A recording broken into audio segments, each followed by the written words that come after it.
Hello everyone and welcome to Make It Mayhem Day 14.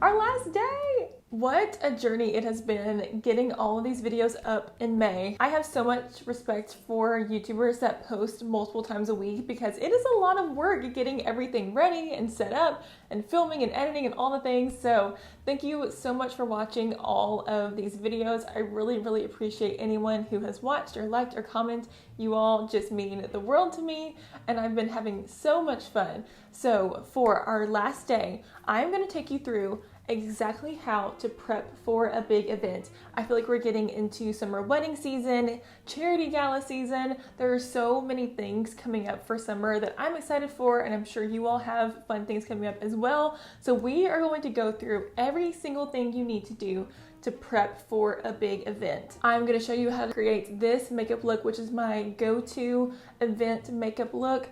I think it just looks really nice without being too over the top, and it's something that I can do every single time I need to go to an event and I know that it's going to look good. It's foolproof, it stays on all night, and that is going to be our makeup look. But first we're going to go into a couple of event prep things. I decided to break this up into a timeline and kind of how I like to go through my thought process of getting ready for an event. First thing we're going to talk about is your outfit.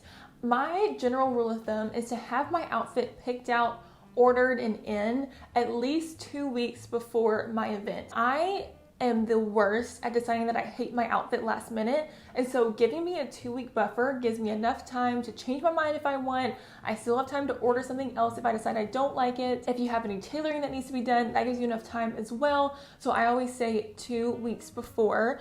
I actually have 4 outfit ideas for you that I'm going to show you. So I wanted to give you inspiration for 4 different types of events that you could be going to this summer, or maybe this will inspire you to create this event for yourself. But the first thing that I have is my perfect summer garden tea party attire, and that is this beautiful dress by Flossy by Freddie. Is this the Penelope dress? I think it's the Penelope dress. Freddie, my love, here on YouTube has her own fashion line, and this is from her line. It is so beautifully crafted. Not all events in the summer require a long gown, and I feel like it can be hard to find something that's as nice as a formal gown, but for something maybe a tiny bit more casual or something that calls for a short dress.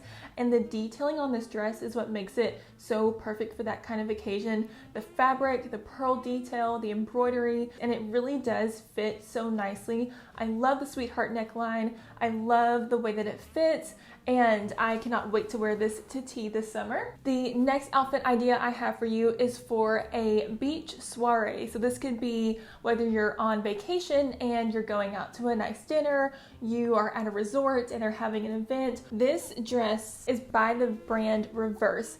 I absolutely love the detailing on this dress. It's nice for a summer night if you live somewhere a little bit cooler. It has the nice long sleeves, but the fabric is still really soft and light, and so it's not going to make you too hot.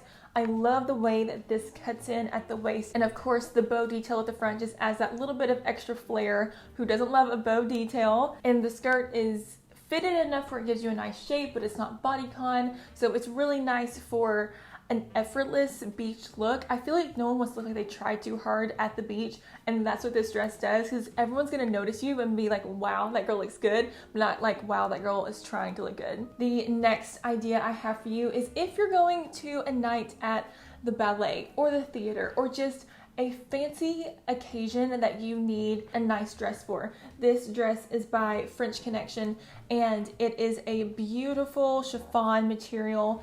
I was not super drawn to the color of this dress, but I just loved the silhouette of it so much. That deeper V with that thick band at the waist just gives you such a very sexy but yet feminine look. And I actually think the color is so nice because you can almost guarantee that no one is going to have a dress in the same color because of how unique it is.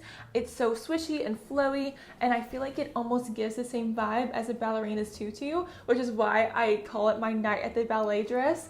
I can't wait to wear this the next time I head to Winspear Opera House in Dallas, and just twirl the night away in this beautiful dress. And the last dress I have for you is my perfect summer wedding dress. Finding a nice dress for a summer wedding can be hard for me because I wear so much white, and obviously you can't wear white to a wedding. So when I find nice dresses that I like in a different color but still give me that very feminine, girly, floral vibe that I love, I jump at the opportunity to grab it. This dress is by the brand Keepsake, and it is just absolutely beautiful. If you can't tell, I love a cutout at the waist. I just feel like it accentuates your waist so well. It gives you such a beautiful silhouette. And again, this dress is so flowy. I'm obsessed with the handkerchief hem.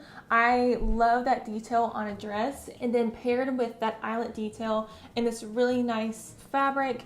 I love the floral pattern, and it's just the perfect summer wedding dress. Moving on to a week before is when you want to have your shoes, bags, jewelry, all accessories picked out and ready.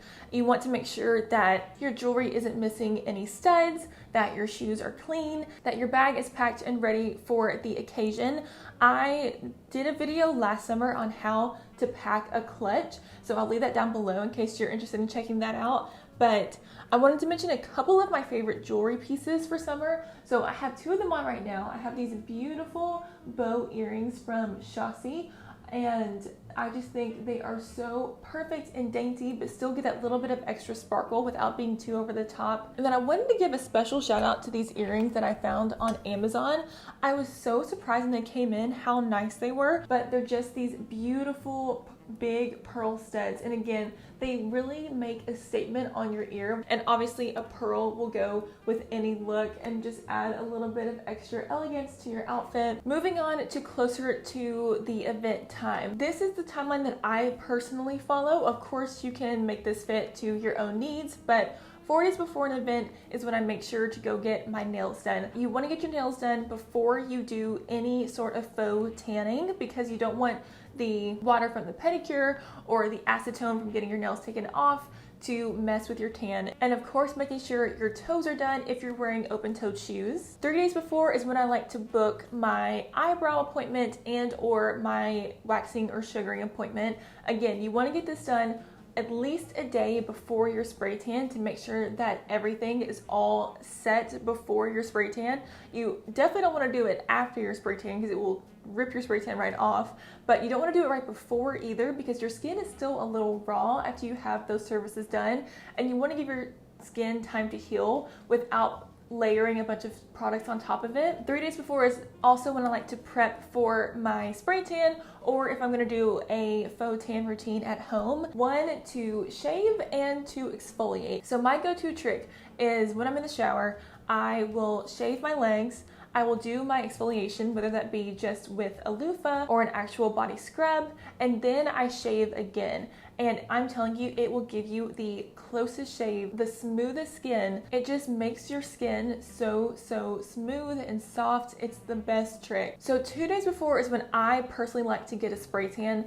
I don't like to get my tan the day before because I like to let my tan settle a little bit. This will also help just in case your spray tan smells like a spray tan. It'll give you a couple days to let the smell dissipate a little bit. And then the day before, you're gonna wanna make sure that your outfit is steamed, your shoes and bags and jewelry are all laid out, and that you are staying moisturized and hydrated. This is the biggest thing that you need to think about when you have a spray tan, is making sure you're moisturizing every morning and night and staying really hydrated, because it's going to keep your tan looking flawless and not flaking off or anything. And staying hydrated will also help in case you're planning on drinking at this event. My biggest tip is to be drinking lots of water the day before and the day of, and then to alternate one alcoholic drink per 1 glass of water, and then to also take electrolytes, and that should keep you from getting too tipsy or too hungover the next day. The day of is when I start my routine. So what I like to do is, first thing when I wake up in the morning, I like to gua sha my face and ice roll it. And the reason I do this when I first wake up is that I'm going to do this before I wash my face. I am going to gua sha and then I'm going to ice roll, because when I gua sha, I use an oil, and I don't want that oil on my face when I'm trying to do my makeup later in the day. So after everything is all prepped and my skin is depuffed, I will go and take a shower. And this is when I will wash my face and my hair. You want to be careful to keep your shaving and exfoliating to a very, very minimum, or else it's going to mess up your tan. And then I will either blow out my hair when I get out of the shower, or that's when I will go and get it done.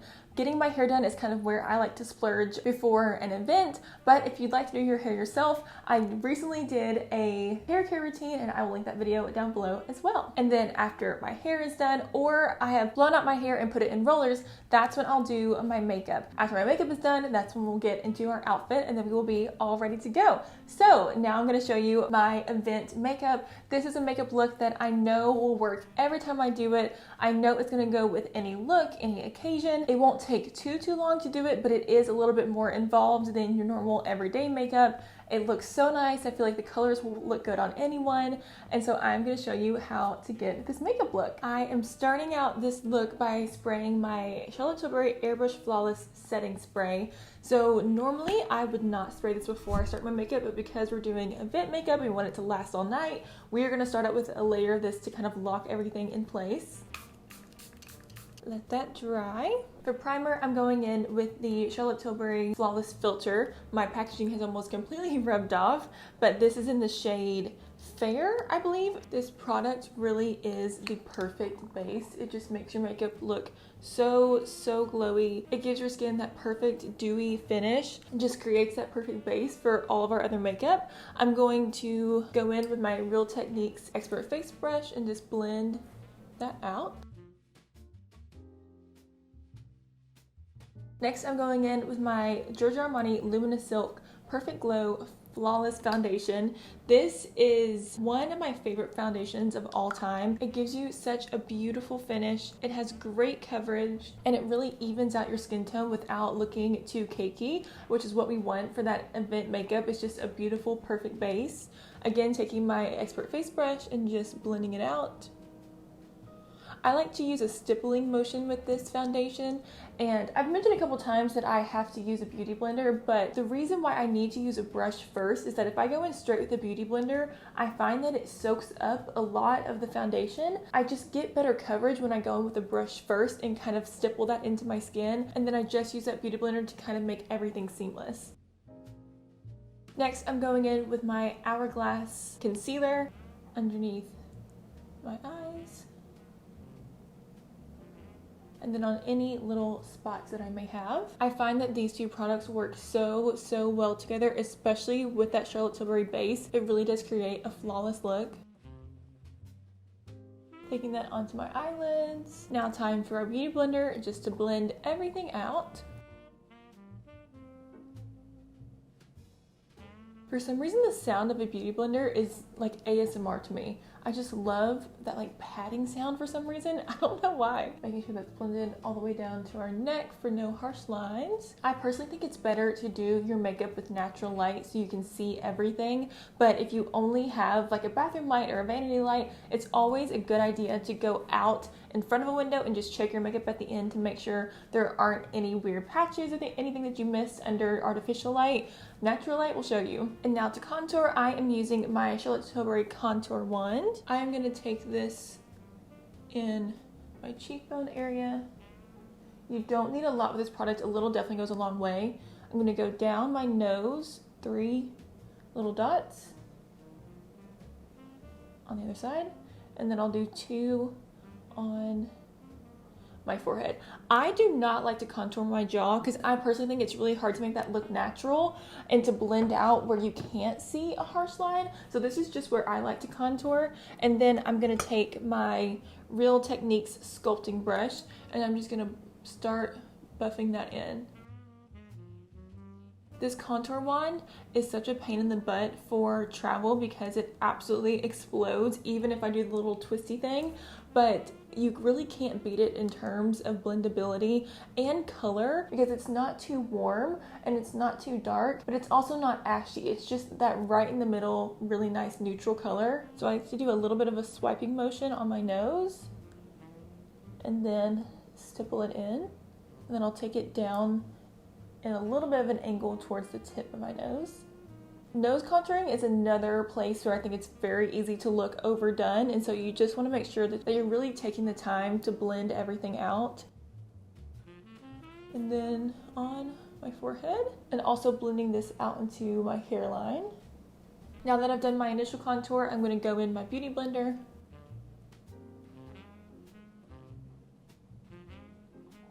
And there we have our contour. I feel like this method is subtle enough where no one's gonna look at you and be like, oh wow, she contoured, but it's still gonna make you look very nice and sculpted and just add a little bit of bronze to your face as well, especially if you get a spray tan. This is also a nice way to add some color to your face if your foundation is maybe a little too light for your spray tan. I'm gonna go in with my NARS Afterglow blush in the color Brazen. Go 3 dots here, 3 dots here.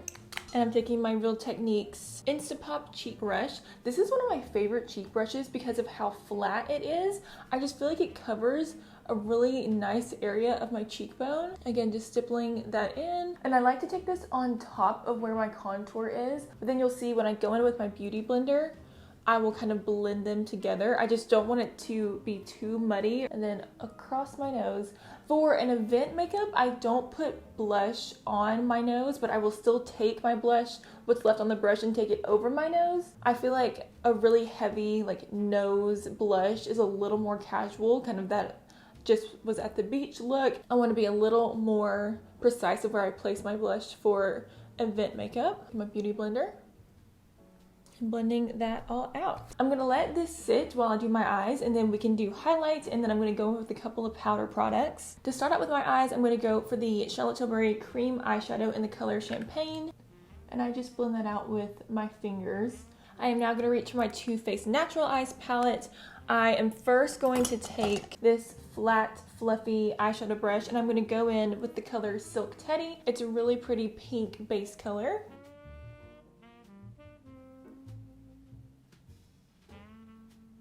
And I basically just place that all over the lid. Now taking a fluffy crease brush, I'm going to go in with the color Cashmere Bunny. That is a matte taupe color. If you want to buy this palette or you have this palette, I would definitely suggest tapping your brush before you start going in with your eyes, because these eyeshadows are very powdery and they will give you some fallout if you're not careful. So just make sure you're tapping off the excess. And I'm just going to take this into my crease.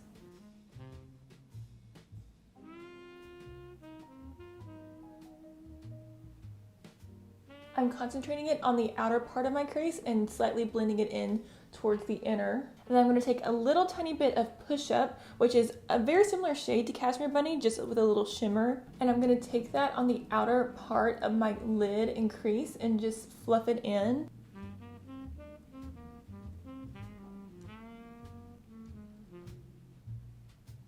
And I just think those colors work so beautifully together. I'm gonna take my angled brush and go into Sexpresso, and we're gonna put that on as eyeliner. So what I like to do is just press it into my eyelash line. I'm not really doing a swiping motion, I'm just taking it and I'm placing it exactly where I want it to go.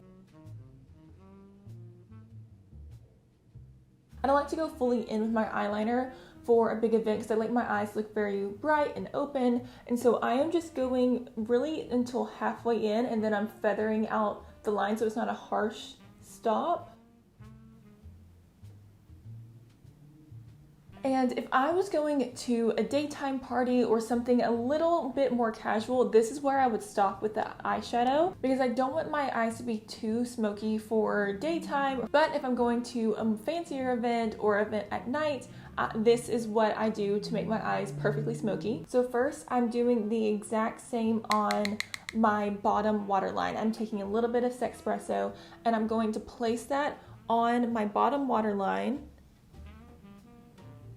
just until the center of my eye. And then I'm going to take my Charlotte Tilbury Rockin' Coal eyeliner and I'm going to line my upper waterline. So what I like to do is I like to take my eyelashes and just kind of hold them up. This is going to look crazy for a second. But I like to take my eyelashes and hold them up, and then I just quickly brush this on my waterline. I'm scared of how that looked. But again, I really focus it on the outer part of my eye. I will take it slightly more in than the powder eyeshadow, but I don't like to go fully in. I think it just looks better on my eye shape. On the other side. always makes my eyes water so badly. If you struggle with putting something on your waterline, I would definitely suggest something like the Charlotte Tilbury eyeliner, because this is a very, very creamy pencil. And if your pencil is too hard or too rough, it's gonna make your eyes water even more, and then you're gonna mess up your eye makeup. But if you have something that's creamy like this and still very pigmented, it's easier to just glide it on 1 or 2 times and then you're done. You don't have to sit there and kind of tug at the inner part of your eyelid. Next, I'm going in with the L'Oreal Lash Paradise mascara. This is my favorite mascara for events because I love the brush. And I know I've said that I don't love a bristled brush, but for some reason, the L'Oreal Lash Paradise is the exception to the rule. It just looks so nice and makes your eyelashes look so fluffy. I try my best not to get it on my eyelid, but if I do, I'll show you a trick to get it off. And then to finish off our eyelashes, I'm going to go in with 1 coat of the Giorgio Armani mascara. This is a bit of a smaller, more precise one than the L'Oreal Lash Paradise, so I just kind of go in and separate my eyelashes. And there we have our eyelashes. I think this combo looks so nice and full and pretty. Of course, you can wear false eyelashes. I'm not a huge false eyelashes person. They tend to really irritate my eyes. So I like to find mascara combinations that will give me the look of false eyelashes without having to actually wear a strip or individual ones. But of course, that's always an option. So I did manage to get a tiny little bit on this eye, but what the best thing to do is to let it dry completely, and then you want to take an eyebrow spoolie and you just flick it off. And I swear it does not mess up your eyeshadow. I don't know why it works, but it does. So I'm going to let that little part dry and do my eyebrows quickly. Same thing as I always do. I'm sorry, this is always the same situation, but I'm just taking a clear brow gel and brushing it through. Just trying to make sure everything is set into the right shape. I'm taking my spoolie and setting everything.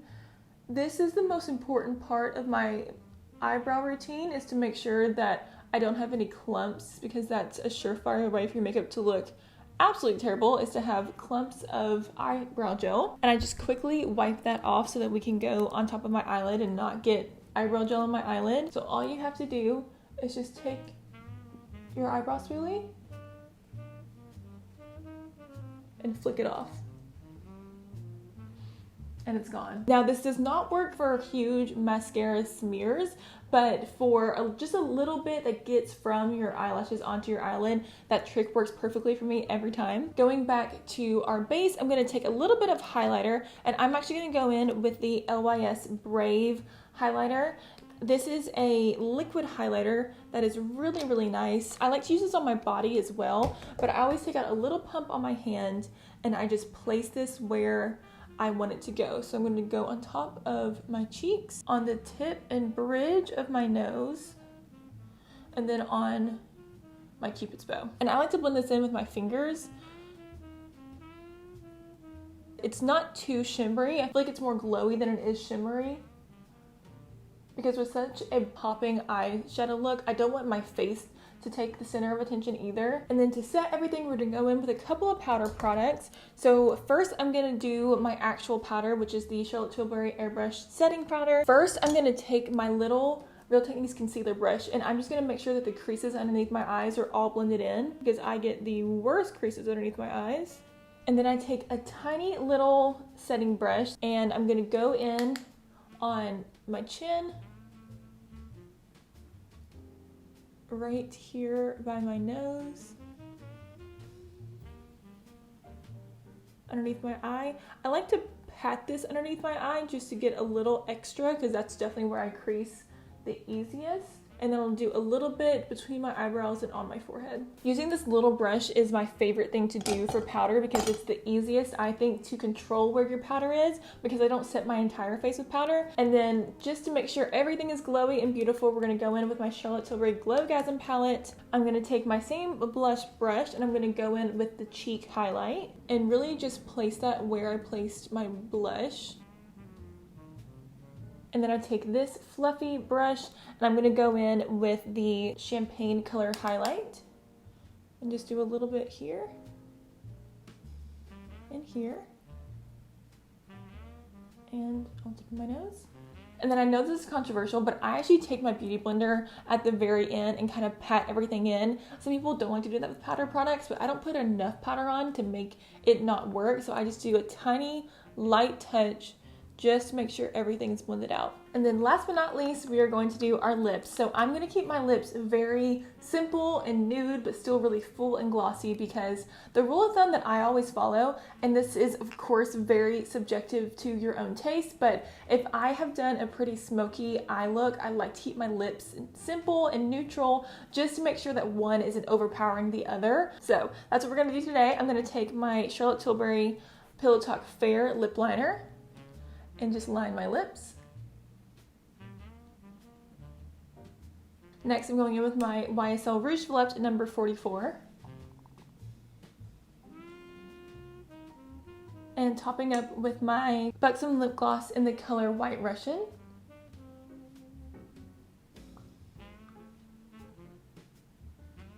And there we have it. One final spray of the Charlotte Tilbury Setting Mist to lock everything in. And we are all set for our big event. I hope you all enjoyed this video. I had so much fun making it. I hope you learned something. I hope you can take something from this video. And I just wanted to say thank you so much for all of your views and likes and comments during Make It Mayhem.